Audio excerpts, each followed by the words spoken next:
Okay.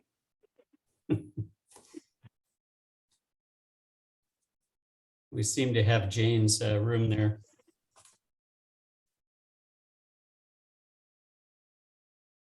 So can I just get started then, Lisa? Yes, you can go Okay. right ahead. Okay, great. So welcome everybody, those of you who are online, and we are recording this, so we'll put it onto the YouTube site in the next couple of days sometime. But I'm Alan Campbell. I'm the president of Siska right now, and I have I've become I wouldn't say an expert on how to find my way around the Siska website, but I certainly have learned a few things. So I thought, having had multiple discussions with people perhaps like yourselves who were unable to find things on the Siska website, it might be good just to have a little video on how to do that. And I'd be very, very happy to answer any questions you have as well, or any issues you've had. But first, what I would like to do is to pay my homage to the people who have put this website together. For those of you who are involved in other voluntary, nonprofit, operate on a shoestring kind of organizations like Siska, you'll know that the website we have is actually quite sophisticated. And it is because of a guy named Dave Ostapovich. Dave is our webmaster. He's also our membership coordinator, and he's been with the club from the beginning. He had a career in IT, as you might imagine, and he just loves to mess around with computers and websites. So he has contributed his expertise to us that way for, well, more than 10 years now, and we're so grateful for it. So if you hear the name Dave-O, or, sort of webmaster, that's who it is we have to thank. Or, perhaps to complain to from time to time about what's going on the website. So what I'm going to do tonight is I will share my screen here just right away, and I will be showing you the website as I can see it. Hopefully you can all see that as well. I've mentioned Dave Ostapovich. There are two other people that I'd like to mention as well. One is Mike Jackson. Mike is our former president, but Mike he can do anything really. He's a naturalist of international renown, actually. And he's had a hand in the website as well. So I'm very pleased that Mike was able to do it. And he still keeps his hand in when he's not in Antarctica or, the Arctic area. He's become a circumpolar expert recent years. And then finally, Mike Teachman, who actually hasn't been a member of Siska for that long, but Mike, an aptitude for web things and computers, and he's begun to help Dave-O with some of the tasks on the website. So, and I'll mention one of them that he helped with when we get there. So just wanted to say thanks to those guys. They don't get much thanks. They're kind of in the background and we all take it for granted, but it does take some work. So you're looking at the homepage. When you join Siska, you are prompted to set up an account and with a password of your own, and then you can log on to the website and you have access to information for members, which is not available to the public. So some of our website information is available to the public, and we like it that way, but other parts of it are restricted for members and for their use. And you'll see that as we go along.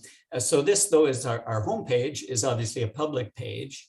And on that, beyond this sort of rotating picture, and we have kind of a couple of items which try to keep up with the current situation. And lately, the last 2 years, it's been about restrictions for COVID-19.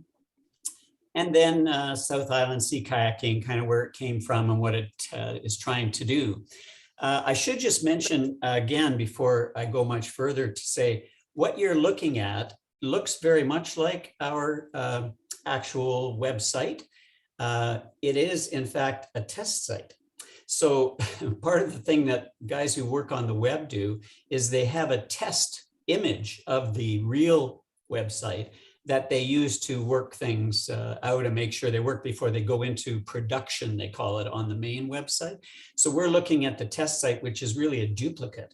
There are some things that are a bit different, but basically it's a duplicate. And so I can show you this and not worry about anything that might show up. And my own access as president, I have kind of multiple other authorities within the website, so I can do some things which other members can't. And we didn't want to clutter it up with all of that. So what you're seeing here is what you as a regular member of Siska would likely see once you had signed in to the website. You can see it's welcomed me here because I've logged in with my email address and password, and it's just letting me do what I need to on the site. So I was mentioning the kind of way the home page is constructed, and on the side here, you'll see upcoming events. So this is a rotating banner, which will continue to roll forward as time passes and tells you about the things that are coming up. Usually it's about paddles or courses or workshops, events. When we had many more public events, I tried to draw attention to them as well, but we haven't had a lot of those for the last couple of years. So maybe we'll get back to that as well. All of these events come from our calendar, and I'll get to the calendar in a minute, but they're keyed to the calendar. So you could also go to the calendar at any time and see exactly the same, and in fact, page forward and see as much as you want. The other thing we have on our homepage, we have a sort of a continuing tally of what our membership is in a given year.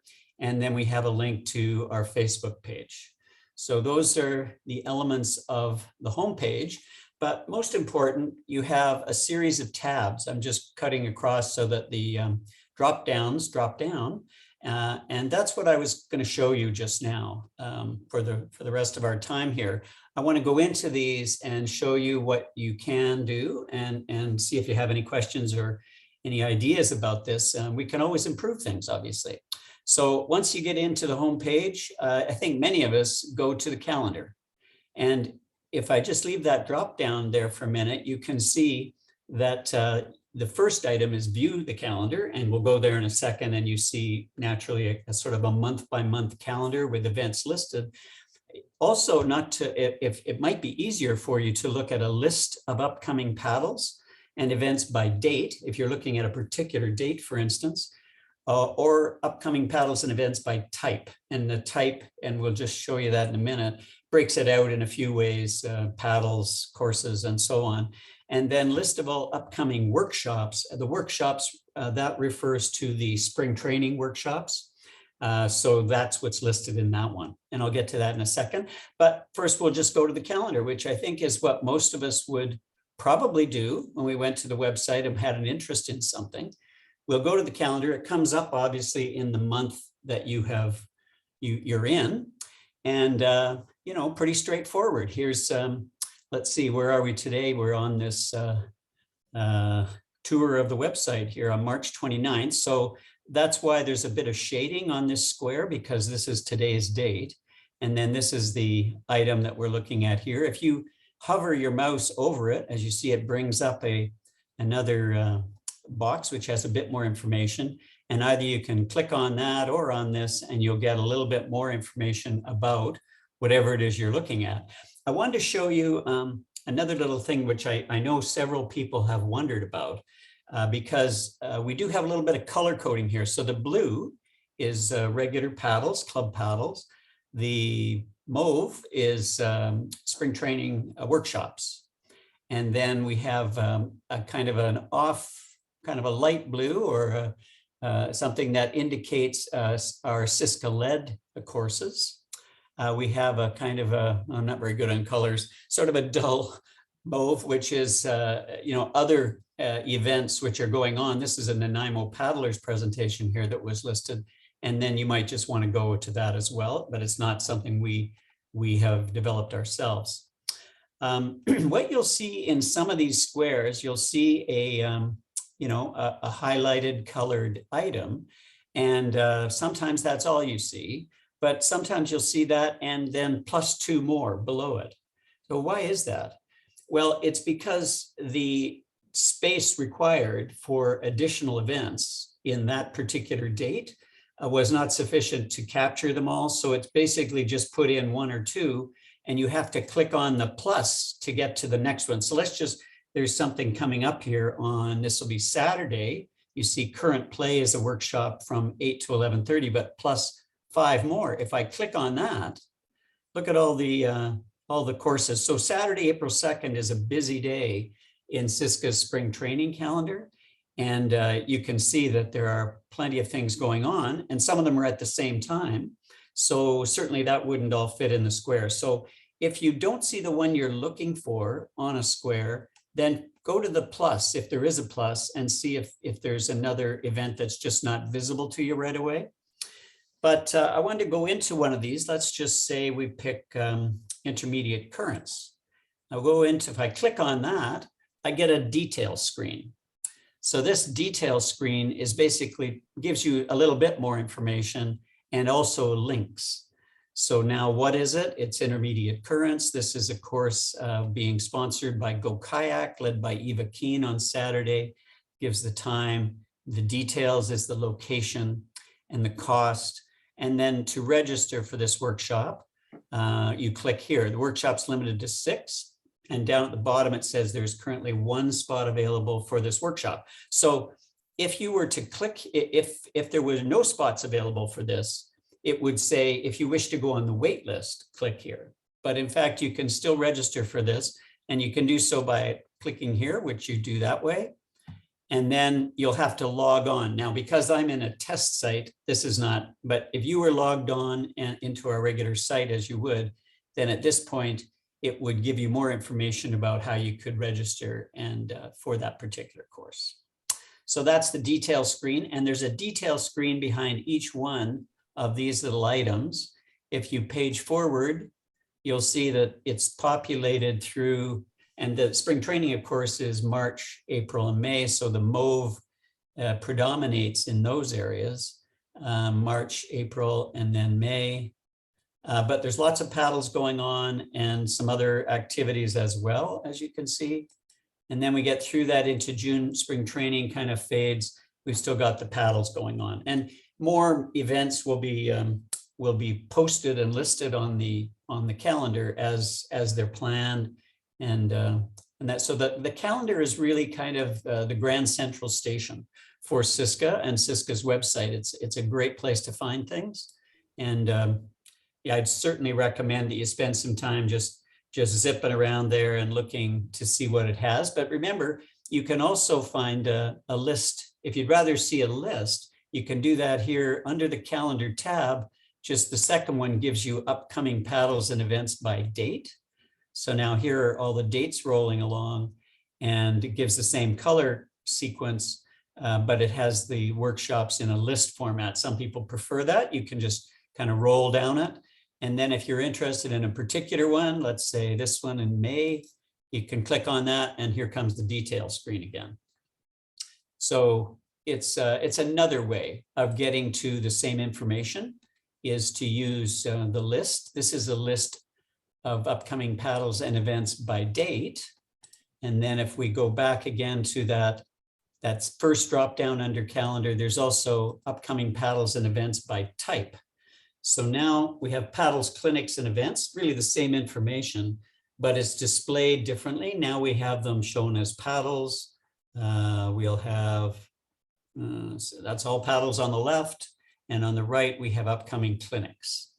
So this doesn't include the workshops. So the workshops, I think I mentioned, was spring training. And if we again go back to the calendar, in the very last list will be the spring training workshops. Because there are quite a few of those, they had their own list created for them. So again, each one of these where you see the hypertext, you hover over it, you can see that you can click on that, and it will take you to the URL, the area on the web that has the detailed information for that, and you can go from there. So that's the calendar. That's kind of the terminus for Siska. And as someone who plans events and plans workshops and so forth, I've gotten to know this quite well. It's a very useful piece. And again, on the home screen, back to our home screen here, this upcoming events is just a small bit that's kind of very close to where we are, that is coming along soon. So that's how that works together, calendar and the home screen sort of banner. Then the next tab is on membership information. Membership information is really for people to sign up, renew, kind of have that capability, obviously in one place. Membership info is the first item under that, and basically just gives you the information about how to do this, how we handle the payments and so forth, and a link to the online registration form. Again, I'm not sure if I click this. Yeah, okay. So it'll take me to the detail screen here, which now it's going to distinguish, am I a new member or is this a renewal? They're handled a bit differently. So Alan, I can't see any, you're still, what's displaying is still the membership information screen. It hasn't gone. Okay, you didn't see that. Interesting. So I wonder why that is. Did you see my other detail screens? Yeah. Oh, okay. Interesting. Do you see that? No, you're still on the membership information screen. Membership information, but not the detail. Okay, then I'll just, maybe that's because it's a pop out. So I'll go on to see if it shows up on the bottom one there. Meeting location is the next one. It's on my screen, so I hope you can see that. Yep. This is talking about us hosting meetings via Zoom, which, as you know, we're still doing, but we're beginning now to also meet in person. So we'll be changing this information a little bit as we move forward now, and we're planning a meeting in April, our second in-person meeting. So we'll do that. Right now it just says check the calendar for details about the next meeting, which makes sense.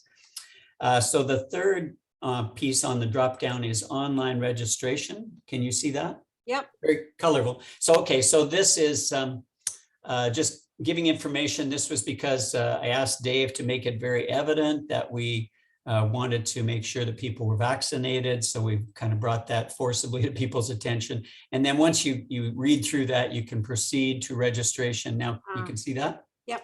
Okay, that's the one that was showing earlier, but I think it was just a pop out. So it wasn't taking my whole screen. And now that's where you would either as a new member or a renewal, you'd proceed there.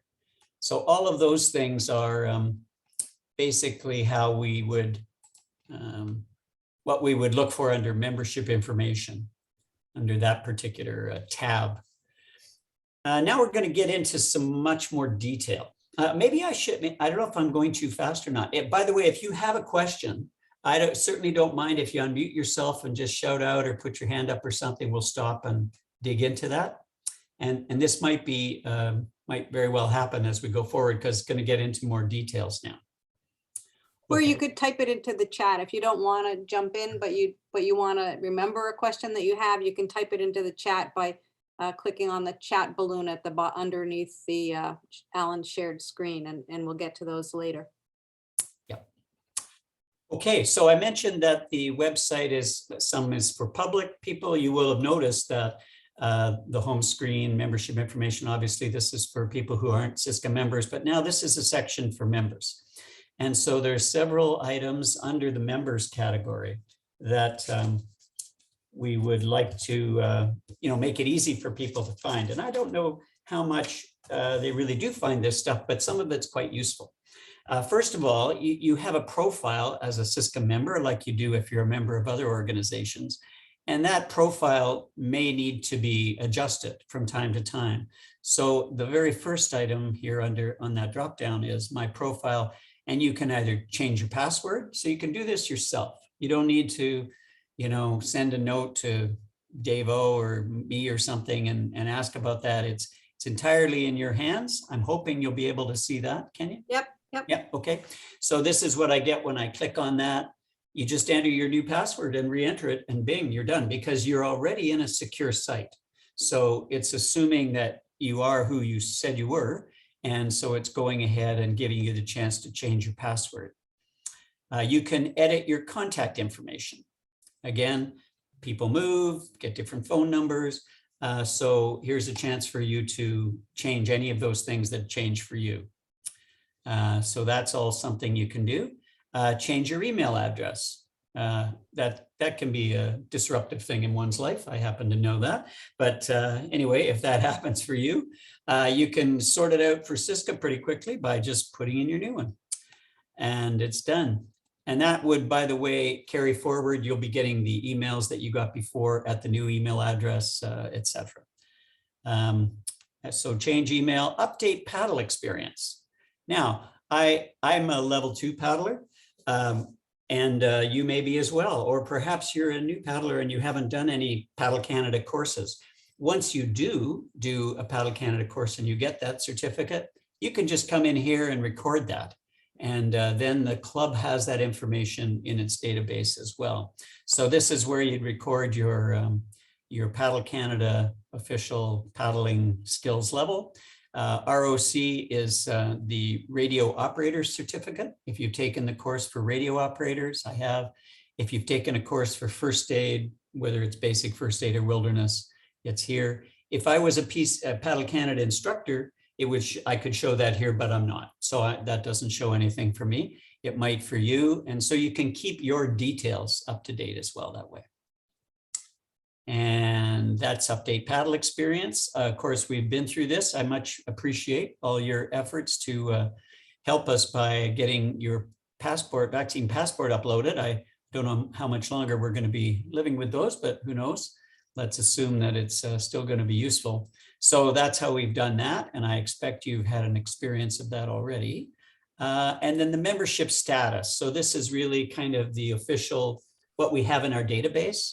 So in my case, I have a family type membership because I have my wife and I. Katrina is also a member. She's not such a big paddler, but she's a member. So we have a family membership paid for this year, and our vaccines verified, waivers on file. So that's kind of the details in a nutshell right there.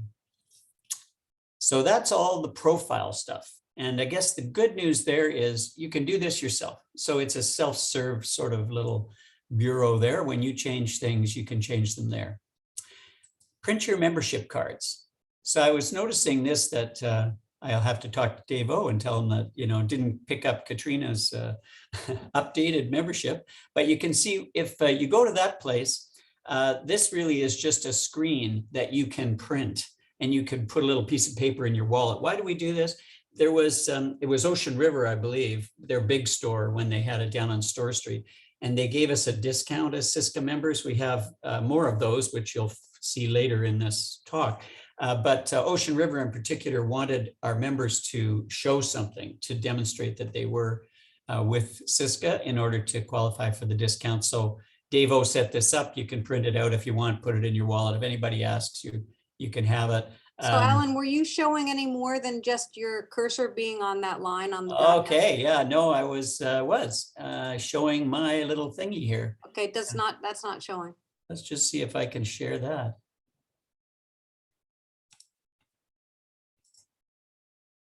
Now, can you see it? Yep. Yeah. So that's it. I mean, it's just a little card shaped thing, and probably not too useful. I don't, Ocean River big store closed. I don't know what they're going to do at the store they plan to open, but so I'll just stop that share. Unfortunately, I have to do this and then go back into where I was and share that. Okay, so that's the membership card. Now this is quite useful, and I wonder if this is going to share easily. Can you see that? Yeah. Oh, good. Okay, so what I wanted to say was, this is a new feature, actually, or it's been expanded by Mike Teachman. I mentioned Dave O is the webmaster, our guru, but Mike Teachman has been helping him and learning about the site. And so this little routine was recently expanded through Mike Teachman's efforts working with Dave. What it is, and if you go into this and you are, let's say, signed up for paddles, or you're signed up for workshops or courses, this is a summary. It was originally set up for leaders, for people who were leading courses or leading paddles, so they could keep track of that. But Mike has expanded it to include all members, which is really helpful. So if you're participating in events and clinics, they are listed here.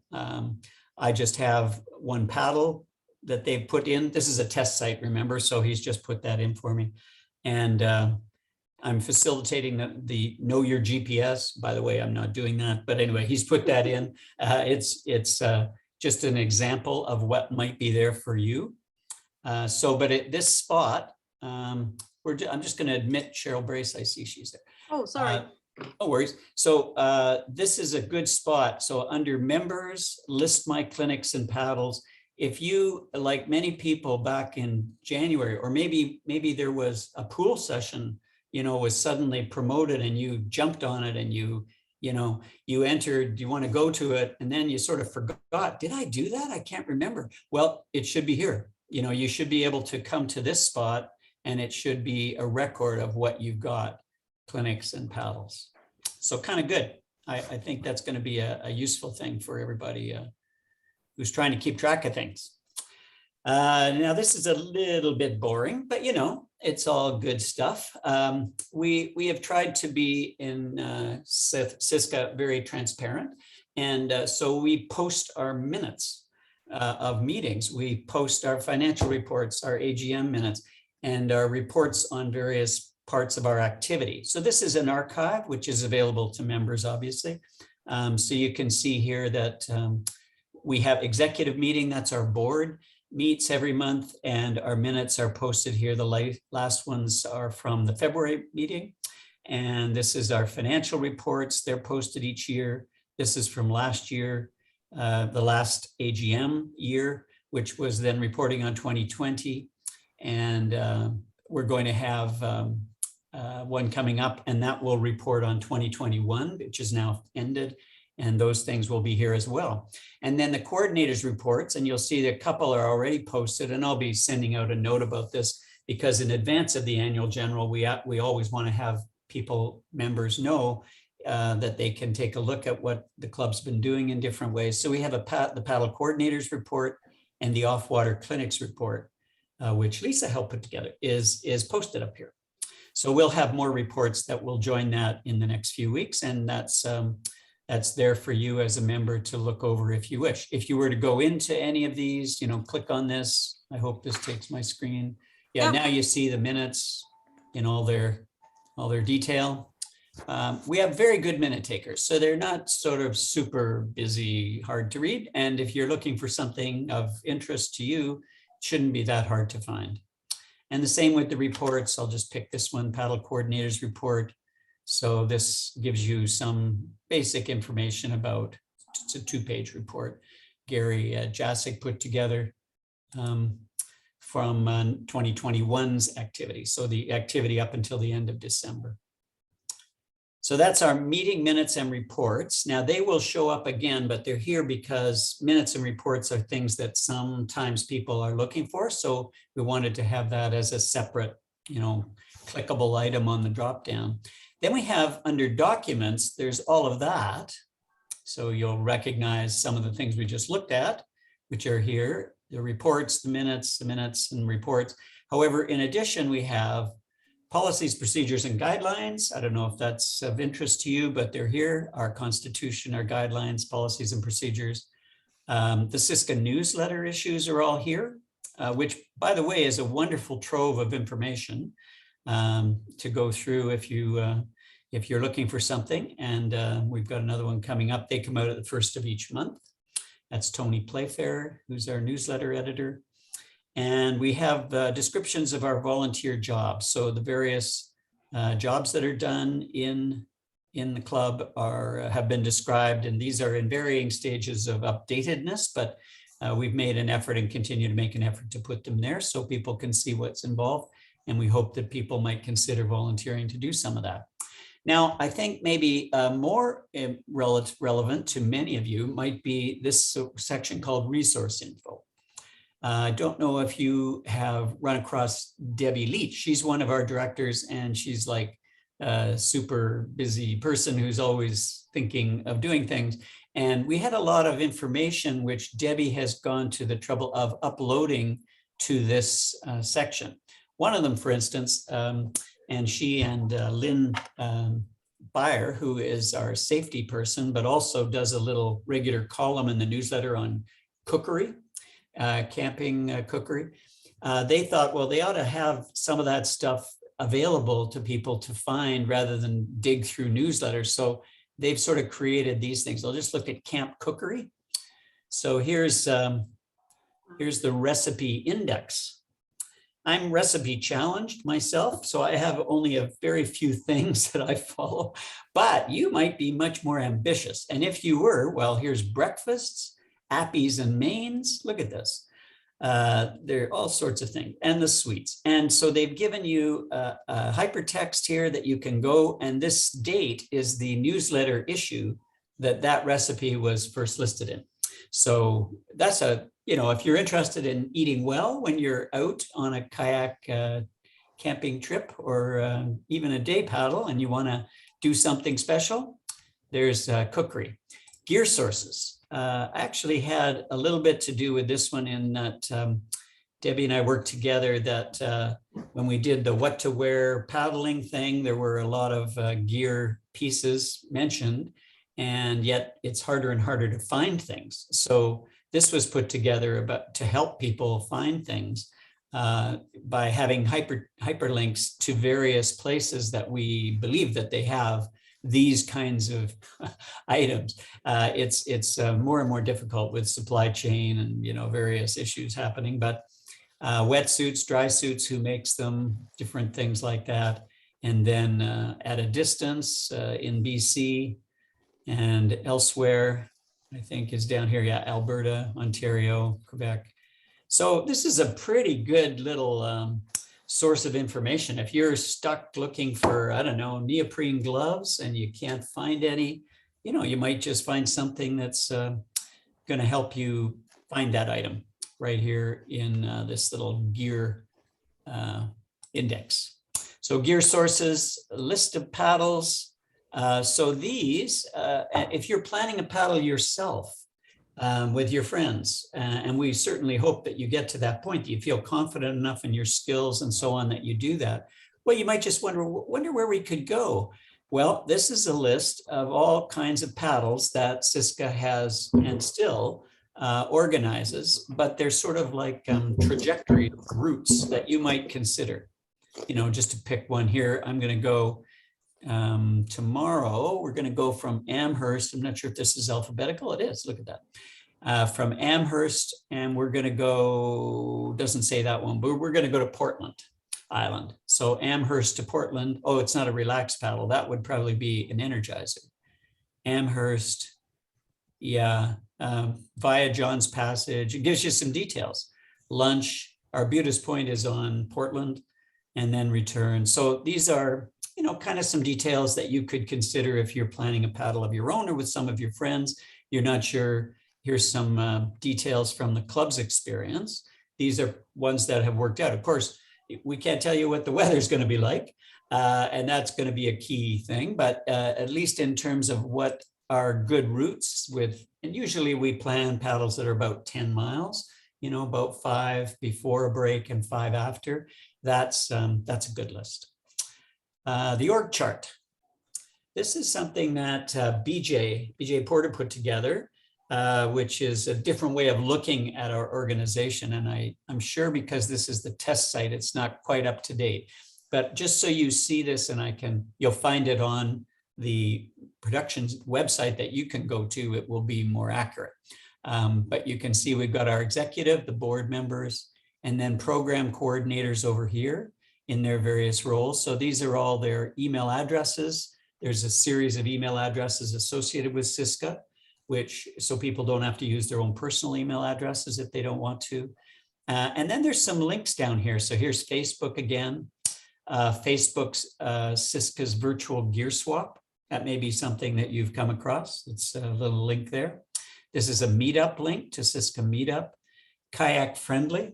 I'm not going to go to all of these, but these are all different places that you can explore, which Siska has helped to develop. Kayak Friendly lodging, places that are overnight accommodation, like cabins or whatever, roofed accommodations, let's call them, that you can paddle to and or from. So that's why it's called Kayak Friendly. And then we've got some of our partners down here. These are organizations, companies that we have partnered with in the past. So that's another helpful thing, the org chart that's there. Paddle planning, this is probably, yeah, this is from Gary Jasek, who's our paddle coordinator. Looks really complicated. It's not really all that complicated, but if you take the time to work through it, you'll learn how Gary figures out where to take paddles when in relation to these are having to do with currents and their strength at different times of the month. It depends on the phase of the moon and so on. So that's his way of paddle planning that he's putting out there.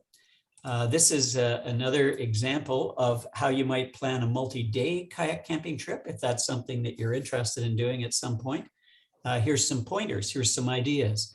Consider marine trails, consider various sites that you can go to find information about what you might encounter along the way on your kayak camping trip. So again, a sort of a helpful little summary there. Siska org chart. Oops, that's the same thing, I guess. Multi-day trips. I think that's the same thing. Trip advisors. Oh yeah, this one is. I think Vic Turkington put this together.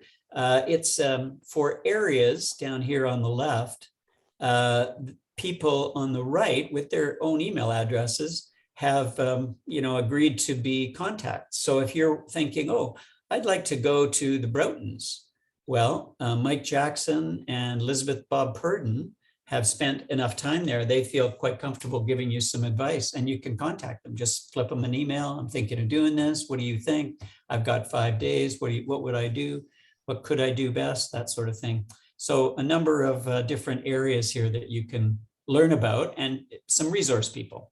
We did a little workshop at Perks back in the fall, and we had people with display tables on various trips, and quite a few people showed up. And those folks who were behind the tables are many of the ones that you'll see on that. Our course partners, I've mentioned this a few times. So each year I have contacted these organizations. These are kayaking supply and coaching organizations in our area.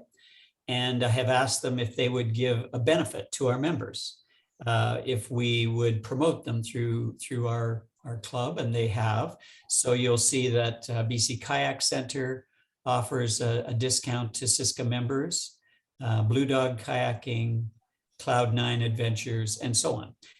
Newer ones are Paula Wallet, his Dancing with the Sea program. Leslie McCallum has an organization she calls Explore Sea Kayaking.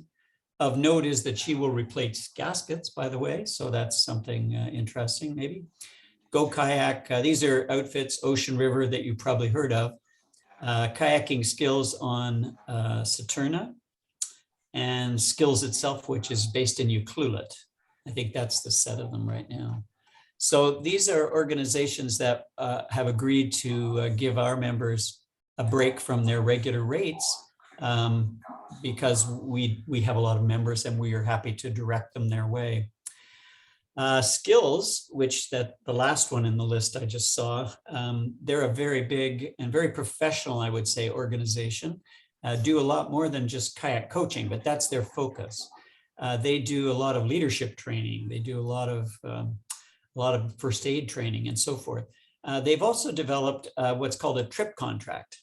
So I don't know if that's of interest to you, but if you're going out with a group and you want to have a discussion about, how are we going to handle things that we might encounter along the way? Well, this is from Skills, and this is a worked example, if you like. There's a location, dates, the basic itinerary, and then it's got some, what are the conditions? What's an average day that we think we're going to be able to paddle? Do we need any special equipment or skills? How much is it going to cost? What are your pet peeves here? Do you have any likes or dislikes? This might be if you're sharing food. We haven't done that for a while. And then, personal goals. So this is just a kind of a sample contract that you might work your way through with your group to kind of bring out some of the issues that it would do you well to talk about in advance, I would suggest. Trip Leaders to-do list is something we use in Siska. It's just a checklist of things that people who lead paddles are encouraged to go over. You see, it's quite long, not going to go over it, but there are many things that might be thought about, and so the checklist is there. Again, if you're of interest, uploading your vaccine card, we've done that. Using, this might be something I have done. Yeah, this is just kind of a set of online sources for wind forecasts, tides and currents, weather apps, and paddle planning apps. And then I link to something we'll get to in a minute, which is a useful links section of our website. So those are all there as resource info. And, it may not be of interest to you, one or more of them now, but just to bear in mind that this kind of thing is here. We're going to be adding to it as time goes by. And that there's a list of things here that you might benefit from looking at. So all of that is under members and under documents as resource info. We have a library. We haven't been able to circulate our library for about 2 years because we don't have a building, of course. And so we take it to meetings, and we haven't had in-person meetings. But starting with the one in March, we did, and we'll be bringing it again in April. In fact, we've left it at the facility we're now using, which is the Garth Homer Center's very large auditorium. Got some storage there. So what this is, and you can sort it in various ways, but this is a list of what we have in that library. So if you're thinking about doing something, it may be that we have a book you don't need to buy, or if you like to have something, that you can riffle through with your fingers rather than flip through online. We have a bunch of books. We have 2 big storage containers full of books, and we're very happy to have them circulate. What you do is you sign them out. We have just a sign out thing, and bring them to the next meeting or the one after that. Doesn't matter. We just like it back so we can keep circulating it. But that's our library. And it expands a little bit year by year. We have DVDs as well. As you can see, they're listed. So some of the things in this is University of Sea Kayaking has some skills things. And this is the sea, I think, is Justine Kurgenvan, who's now over at Skills in Ucluelet, but she's got a whole series of DVDs. Much of this you can find online, or you may want to purchase your own, but take it out of the library, see if it's worth it for you to have it, and there you go. Feedback forms. So we do solicit feedback. If you've been to a spring training workshop in the last few weeks, you will have received a note from me after it saying, we'd love to have your feedback if you want to share it. And we'd like to do this for all of our courses. I'm not sure it always happens, but it is available. This is the Siska course and clinic feedback form. It just looks like this. You fill it out quite quickly by ticking your way down. It's anonymous unless you want to leave your name. You don't have to do that. And you're done. The other one, spring training, is just kind of set up for the spring training program this year. So it's got, the various companies we're using and that sort of thing. But same idea, basically the same feedback form. And why that's important is we do want to know if we're not doing something very well, or if a particular supplier provider isn't. That's good information for them. And we share the information that we get in these feedback forms with the people who led them, so they will get it as well. So feedback forms. Oh, and then if you have a family membership, as I do, here's my name, my partner's name, and I have a couple of adult kids. They don't live here, but if they did and they were paddling, I could just add them in on my family membership. So that's, again, another sort of self-serve section. All that is under members. And then the next big section is general interest. And on that, useful links. So these useful links, so-called, are sort of put into categories. This has been around for a while, this setup, but which you may be thinking of anyway. Weather, tides and currents, blogs, so people's experiences, suppliers, services, and then other, So some of this we've covered already, but the general interest section of our website is a publicly available section. So you don't have to be a member of Siska to come onto our website and find this. And we like that because one of the things we're doing as a club is we want to promote safe sea kayaking. So even if you're not a member of Siska, it doesn't work for you to be a member or whatever, you can still get links to good information on our site. And we'd like that to happen. We'd like people to know more about the weather and the tides and currents and other people's experiences and various things in order to have safe experiences on the water. That's the bottom line. We want to keep everybody safe, and we'd like them to be Siska members if it works for them, but if not, we'd still like them to be safe. So I don't know if I want to spend a huge amount of time here. I wonder if there's, if you haven't been to Big Wave Dave, you should do that sometime. So Big Wave Dave is actually a windsurfer. He lives here, and he has a whole bunch of information which is optimized for windsurfing. You would think, well, why are we interested? We're kayakers, but windsurfers stay close to shore, and so do we. So when you look at a lot of wind forecast sites, they are optimized, their forecasts are optimized for their target audience, like sailors or motorboats that may be using that site.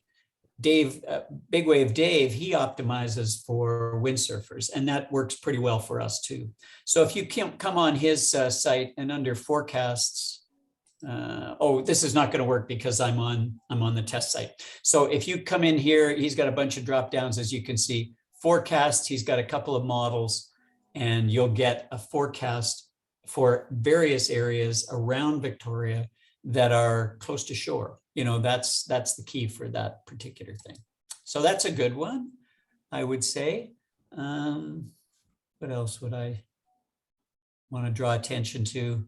I don't know. I'm not sure what your experience is. I use about half a dozen wind forecast sites. Like, honestly, I really do that. I have them all set up as, sort of bookmarks on my computer, so I can just bring them up very quickly. And why do I do that? Because I don't trust any one of them.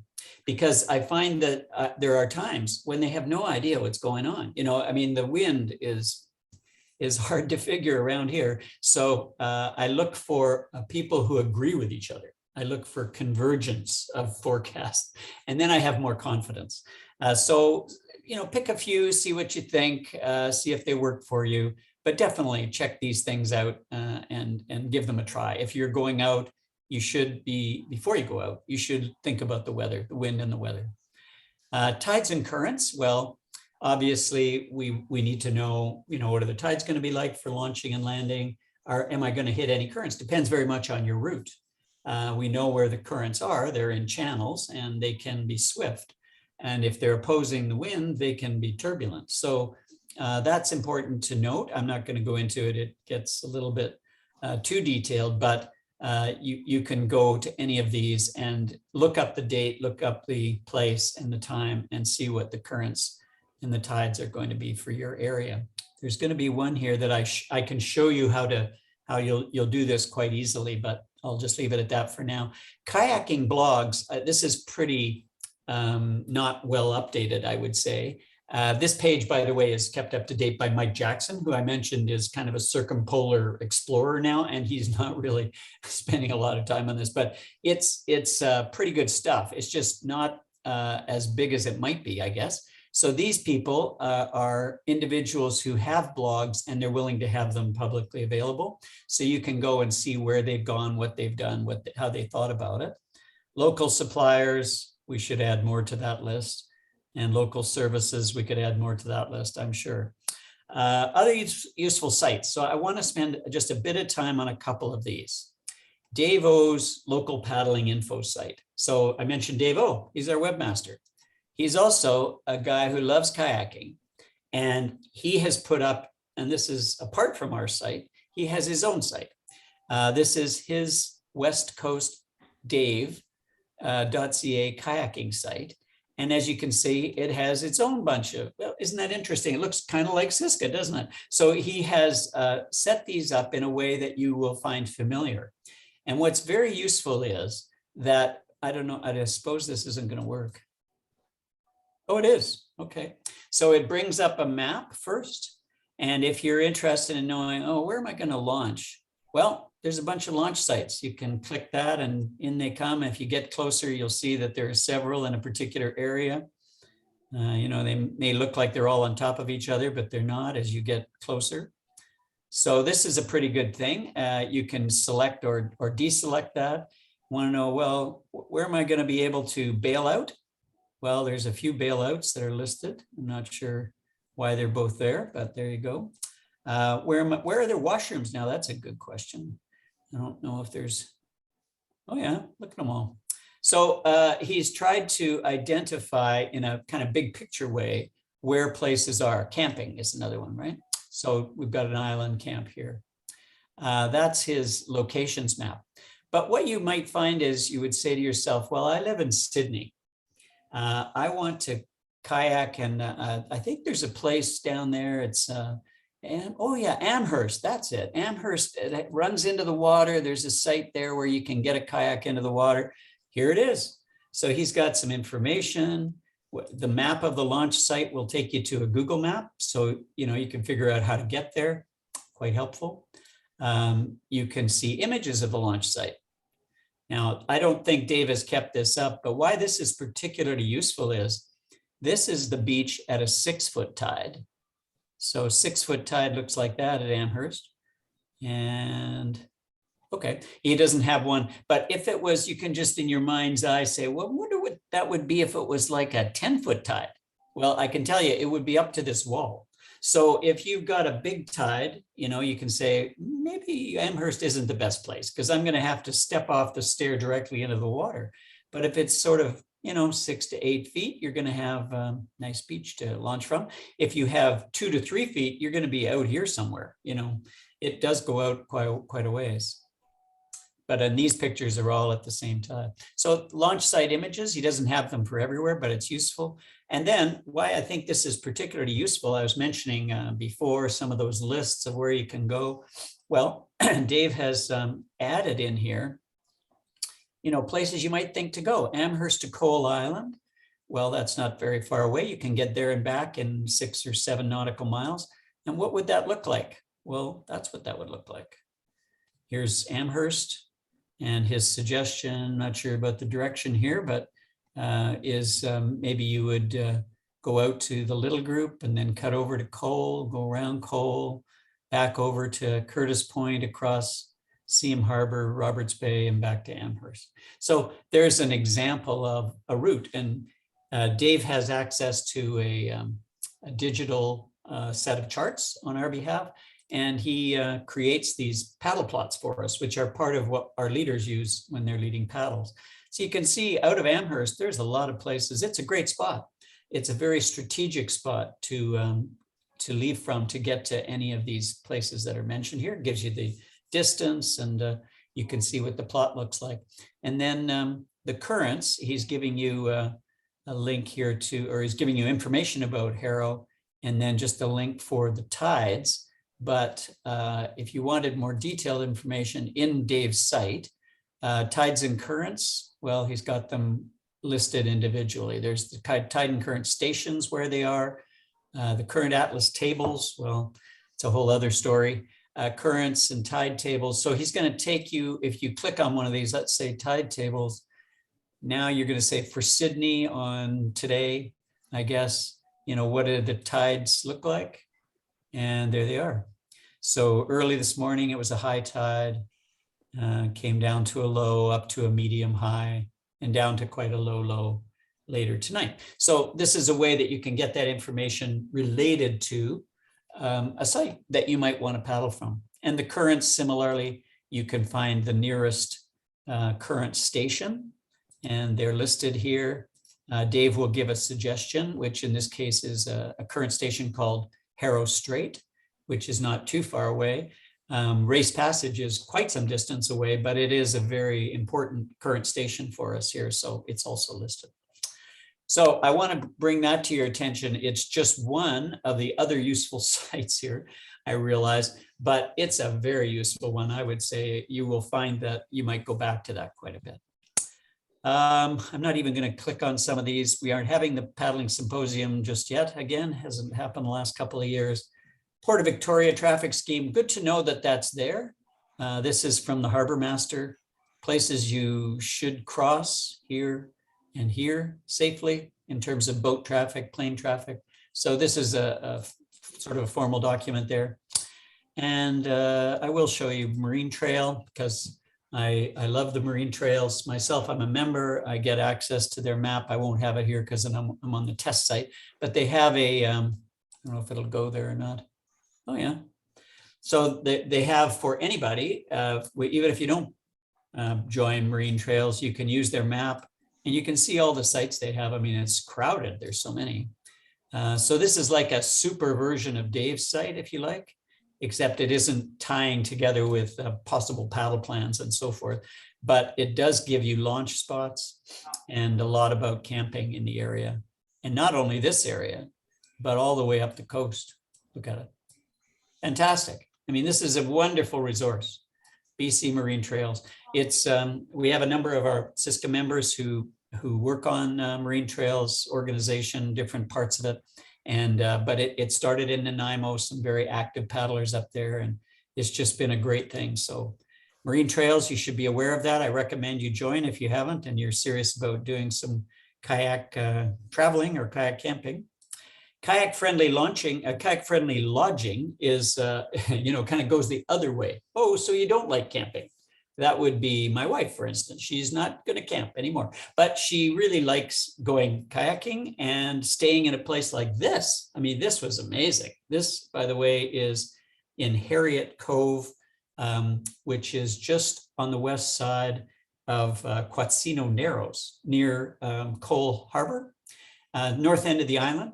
This facility that you see here is deluxe. It's like a very high-end motel. Every room has its own, you know, washroom, shower, blah, blah, blah. They have a hot tub. It's great. And then the main floor, huge, you know, dining room and so on. They do it all for you. But in this case, this motley crew here, I must be in there somewhere, or maybe I took the picture. Anyway, we rented the whole place and went up there, and you can do that too. Out of season, it has to be during their shoulder seasons, but it's great. And then you kind of do for yourself. But Kayak Friendly is a website that lists, I'm going to make this bigger.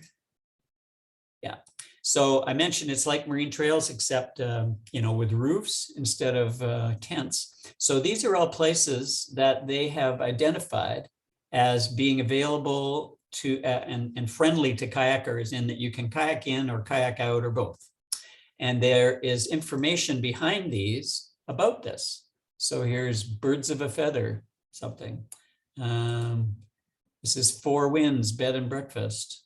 So if you have an interest in going somewhere and you'd rather not tent, well, take a look at Kayak Friendly. That's the map of their sites, and they probably have, yeah. So up here, there's some blog posts, and these are things people who have been on Kayak Friendly outings have listed what they really enjoyed. Here's a quick way to get into tides and currents as well, and a link here to some of the weather and so forth. Beth Haysom and Debbie Leach and Norm Smythe are ones who have been very much involved in this. I think Tony Playfair, I mentioned he's our editor of our newsletter, but he was helped put this up for them because he's a web smart kind of guy. So Kayak Friendly, worth remembering. That's about it. I think those are, you know, worth checking out some of these, and there's probably more we could list, but just for you to know, it's here. You know, if it occurs to you in the future, this is where you might find information that you're looking for. You could tell somebody else. It's public. It's out there for anybody to use. And then the last tab here gives you a little bit about Siska, just kind of a sentence or two, I guess, where we can be contacted. So these are for our board, our executive, and coordinators. It will give you the Siska email addresses there. And again, I think the org chart. Yeah. So that's the story. That's all out of Siska's website. Kind of awesome, don't you think? So at that point, I've been talking here nonstop for about an hour. I don't know if you've got any questions or if I've kind of flooded you with too much information, or if you have any ideas. I'm happy to take notes if you have ideas that we could follow up. Fire away. So Jonah is just commenting, what a great site. And Siska collectively have done a ton of work. Seems very appreciative of that.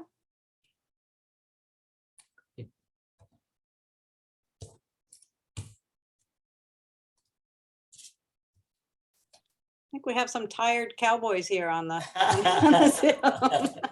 You know, it has that effect on you. It's sort of too much to take in.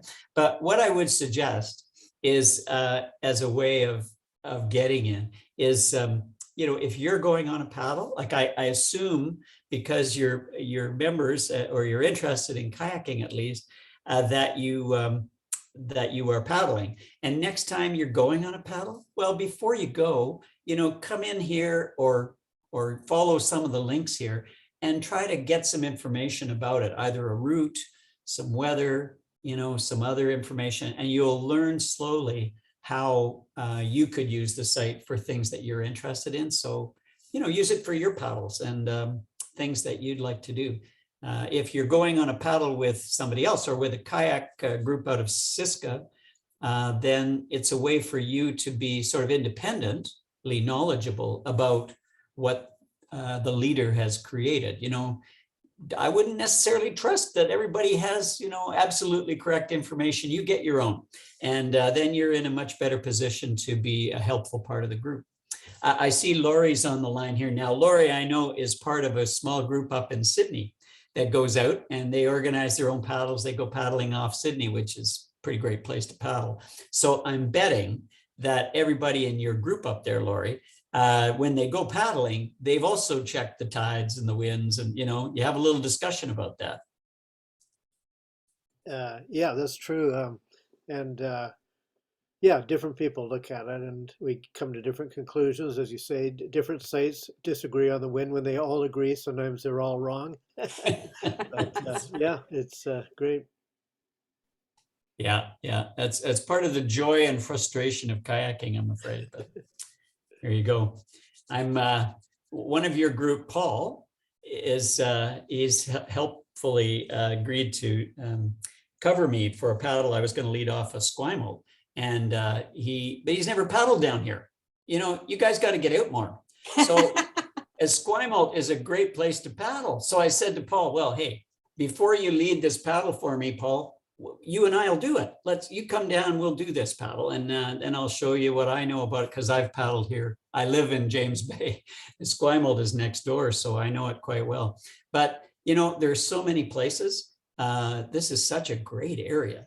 But you know, Lori's right. It's it's full of contradictions. You know, you'll see one site says one thing and one another, and you really just then have to be prepared to handle what comes. Yeah, I agree, Alan. And some of us did the tour on our own out of Fleming Beach and then up Portage Inlet and through the Portage. Oh, yeah. It was great. Oh, yeah. Yeah, the waterway loop, they call it. Yeah. And I don't know if you know about the currents at Tillicum Narrows. But yeah, we were a very calm current when we went through. Yeah. yeah, I was talking with Patrick David. I don't know if you know some of these people, but Patrick David is a very skilled kayaker and a great teacher. He works for Skills, and he's doing some of their workshops right now. Anyway, he's taking a group as part of the spring training, and they're going to play in the currents, learn how to handle currents at Tillicum Narrows. Yeah. And but after the thing is over, they kind of want to get back to their cars. So he was asking my advice about the currents on this particular day, which is next week, I think. What did I think? Would it be better to start above the Narrows or below the Narrows in order to be sure they could get back, right? And we had a fun conversation, because if you read even the Environment Canada, like the formal federal, you know, stuff, they say that the Narrows, the currents at Tillicum Narrows Bridge can be as much as an hour out either way. And so that's a 2-hour window around whatever time is listed, you know, somewhere. And there's a lot of folklore that's developed about this Tillicum Narrows because it's not the same as Victoria Harbor, which is only maybe a mile away or so, but you know, it fills up differently, and it has its own characteristics. So there's some very interesting places around here that you almost have to, you know, sort of experience a couple of times to have a bit of a handle on. All right, well, I don't want to keep you. I appreciate your interest and attention. And I guess I just would recommend to you, and hope that you recommend to others, that they check out the website's information. Even if they're not a member of Siska, recommend that people go there and take what they can as good information to keep them safe. And if you are a member, lots more for you to help you have a great paddling experience out there. Thanks, Alan. There is a ton of really helpful information on here. There's a lot of stuff I had no idea, and I go in here on a fairly regular basis. So that's great to have the sort of the guide. So thank you so much, and we'll put this in the Siska library so people can watch it on their own. Right. Okay, great. Thanks very much, everybody. I'm going to stop the recording here. I'll stop my share, and I'll stop the recording.